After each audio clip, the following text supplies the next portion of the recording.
Hi friends, today I'm going to explain a very interesting case study in Nagios. So this is our case study. So you have just started working as a DevOps engineer in a startup. They do not have any monitoring system in place for their applications. So help your company in monitoring their applications. So these are the expectations of your company.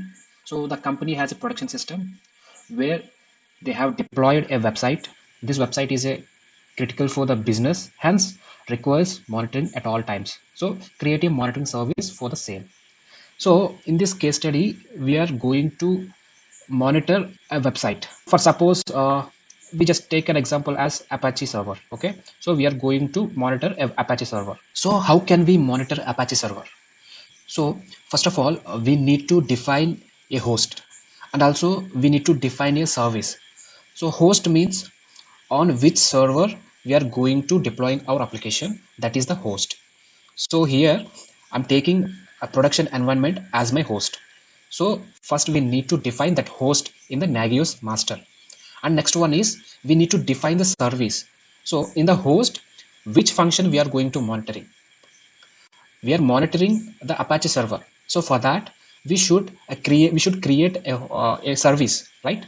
So in the Nagios master we should define a host, and also we should define a service. Let me go to our EC2 console. So this is my EC2 console, this is my Nagios master, it is running state. Okay, and this is my Nagios slave, this is my host, this is my host server. So we can call it as a production environment. So in this production environment I'm going to deploy Apache server. So let me open, yes, so this is my master and this is my slave. Now I'm going to deploy Apache server on this slave. So first we need to install Apache server, apt-get update. So it will update my slave node. So after the completion of this updation we will install or Apache server. Okay, so my updation is completed. Now I'm going to install Apache server, apt-get install Apache. So here you can see my Apache 2 is already the newest version. Okay, no problem. Let me check it once. Service status Apache 2, service Apache 2 status. Yeah, you can see my Apache 2 is in active state. Or we can check here also. Just copy this IP and paste it here. You can see this is my Apache 2 default web page. Okay, so I successfully deployed my Apache server on my production environment. Now I'm going to attach this host into our Nagios master. Okay, so go to our master.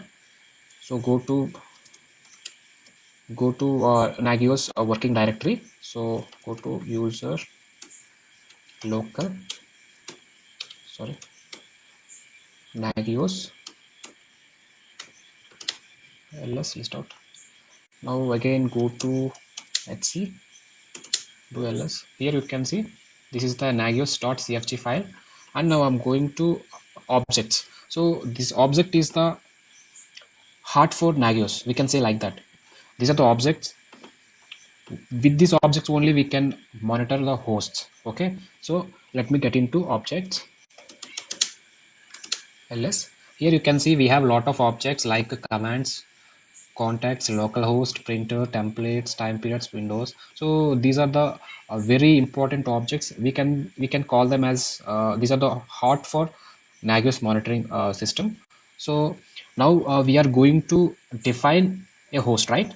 So to define a host, first we need to create first of all just see what the local host contains. So nano local host. Okay, here you can see here this is the host definition. So we are defining host, right? So this is, in this way we can define the host. Okay, so here use Linux server. So we are using Ubuntu, it is a Linux distribution, right? So in use we have to mention Linux server, and here the host name you can give any name. Here my host is slave1, so I will give my host name as slave1. Alias you can give any name. here also I'm giving slave 1. Okay, no problem. And here the address. So which address we should give? We should give a slave address. Why? Because we are hosting this slave on my master. Okay, so let me copy this first. Okay, close it. I'm going to create a new file, new configuration file, nano hosts cfg. This is my new configuration file. Just copy here. Here you can see I'm defining a host. Okay, so my host name is slave 1. I'm giving my host name as slave 1. So just remove localhost. In place of localhost, just give slave 1. Okay, and alias also I'm giving slave 1. If you want to give any name, you can give. Okay, slave 1. Okay, now I'm mentioning address of slave 1. Then only it will get a connection to the slave 1. Okay, so copy the IP address of slave 1. I'm taking private IP because public IP will change when you stop the server. Okay, or when you reboot the server, when you stop the server, the public address will be changed. Okay, that's why I'm not taking public IP address. We should have a static IP, right? So that's why I'm taking private IP. Or otherwise, if you want to take a elastic IP, then you can take elastic IP, no problem. But elastic IP will charge. Okay, so that's why I'm not taking elastic IP and public IP. Instead of them, I'm taking private IP. Okay, copy this and paste it here. So, and here you can see I defined the my slave 1. Okay, so here I have defined my slave 1. Now just save this host. Okay, I have created a file, a new configuration file. Here you can see host.cfg, but we should give path of this file in our Nagios configuration file. Okay, so for that, just go back one step, and here you list out all this. Okay, here you can see Nagios configuration file. In this configuration file, you have to mention the path of this host configuration file. So nano.nagios. Okay, just in this mention the path of that host file in this file. So copy this and paste it here. Just change the name. This is host. See, this is the path of my host.cfg file. Okay, so I mentioned the path of host.cfg file in my Nagios configuration file. Just save it here. Now restart my Nagios. Otherwise, these changes will not be saved. So that's why I'm going to restart my Nagios. So systemctl restart Nagios. Okay, so I restarted the Nagios. Now you can see the changes in our GUI, Nagios GUI. Okay, here you can see we have only local host. Okay, now I'm going to refresh this page. You can see the difference. Go to host here. Here you can see I successfully defined my slave 1. So that's why you are able to see the slave 1 in our GUI. Okay, so you can see the complete configuration of our slave 1. Okay, so the scheduled active check, so it is in active state. Okay, you can see all the data. Okay, okay, I have successfully defined my host, and now I'm going to define my service. So how can I define? So for that, just go to objects, list out all this. Now you can again go to open a local host file, cfg file. So in this you can see host definition. Okay, and also you can see the service definition also. Here you can see host group definition, service definitions. Okay, a lot of definitions are there in our localhost file. So now I'm taking my service definition. Okay, just copy this. Okay, close this. Now open host.cfg file. Now copy that service. Okay, so here in use you can mention sorry, you can mention it is not a local service. Okay, it is our generic service. Why I'm giving generic? So I'll explain you, don't worry. Instead of local service, I'm giving generic service. Okay, my host name should be slave 1. Okay, this host name here in the definition of host I have given slave1.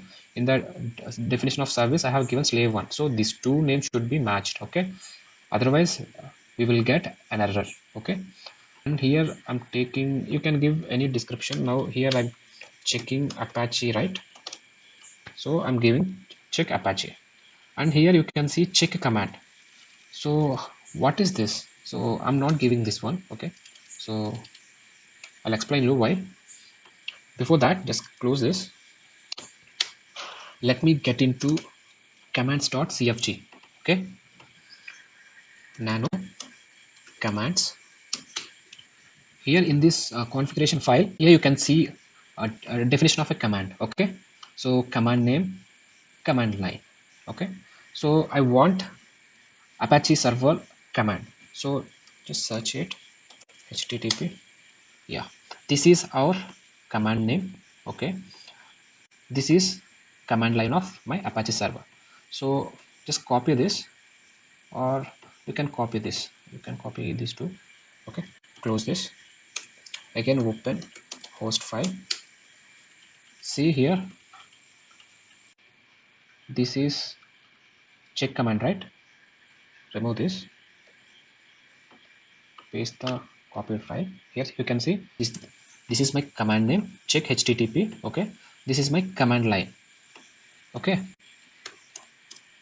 I won't provide this command line here because I'm accessing that command through my command name. Okay, so that's why I'm not providing the command line here. Okay, so these are the sufficient fields we should mention here. Okay, or if you want to give retry time, you can give a retry interval as 1. Okay, or we can give check interval. Okay, this also I'm giving 1. So here I'm giving a generic service. Why I have given generic service? So let me save this file once again. Just go to a templates configuration file, nano templates. Okay, so here I'm searching generic.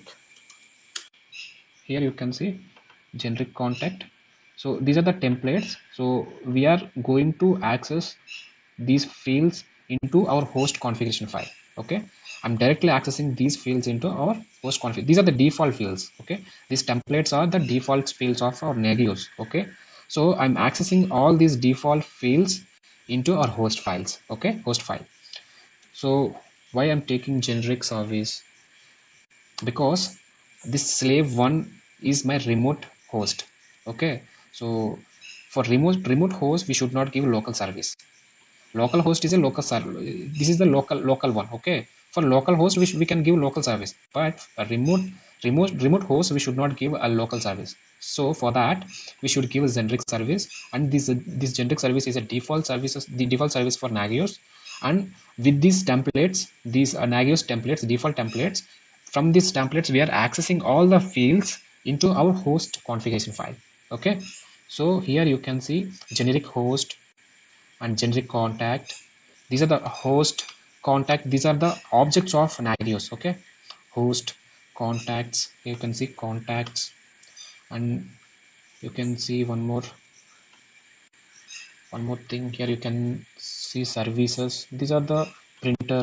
This one also object of Nagios. Okay, switch. Okay, for every object we have a generic.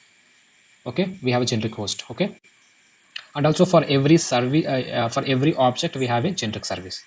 Got it?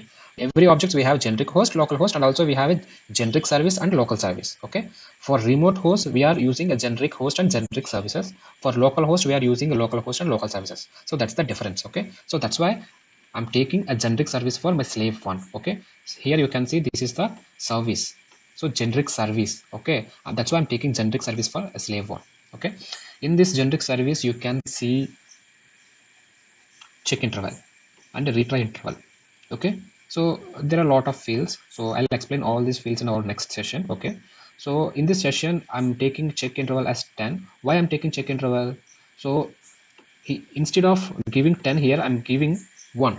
So what will happen? Nagios will adapt all the changes within 1 minute. So here I have I have defined a host and I have defined a service, right, in my host configuration file. So these are the changes that I'm going to change in our Nagios GUI. So all these changes will be adapted by Nagios within 1 minute here. Okay, if I give 10, it will take 10 minutes to adapt all these changes. Okay, here retry interval. For every change, the Nagios server will wait for 2 more minutes for next change. Okay, so that's the meaning of retry interval. Okay, so I don't need 10 minutes. Okay, I want a change in 1 minute. So that's why I'm going to change this 10 as 1 in my host configuration file. You can see here, you can see I'm going to quit this command template configuration file. Now I'm going to open host configuration file. Here you can see I have given check interval as 1 minute and retry interval as 1 minute. Okay, so my Nagios server will adapt all the changes within 1 minute. Okay, and the next change will be happen within next 1 minute. Okay, that is the retry interval. So this is define service, this is define host. Okay, so now I'm going to save this configuration file. Okay, now restart my Nagios. Okay, systemctl restart Nagios. Okay, systemctl, it's not found. System, yeah, okay, sorry, systemctl restart Nagios. Okay, so now I'm going to refresh my Nagios GUI. Okay, go to host. So I'm getting error page. So what happened? Now I'm getting into host. So why I'm getting error? Define service host is okay. Everything's perfect in host. Now define service, use generic service, host name slave one. Okay, service description check apache, command name check http. Yes, I have given a command underscore name. So here because of this command underscore name we are getting error. So here we should not give like this, check underscore command. Okay, now it will work. Okay, let me restart Nagios once again. So now refresh this GUI. Now go to host. Yes, here you can see slave one, my host. Now go to services. See, my service is in pending state. Here if you observe, I have given check interval as 1. So it will take 1 minute for this Apache server to get into OK state. Okay, so now I'm going to refresh once again. Go to services. Still it is in pending state. Okay, see here 48 seconds over. If my duration crosses 1 minute, then this pending state will become OK state. Now I'm once again refreshing this. You will see the change. Okay, it is still in pending state. Why? Let me see once again. Here my check interval is 1, retry interval is 1, but again I'm getting, yes, here you can see my slave 1 is in OK state. Now my Nagios monitoring the slave host. Okay, so that's it guys. I think I have explained everything here, host, service. Okay, so if you have any doubts, you can do comments. Okay, I'll explain every doubt. Thank you so much guys.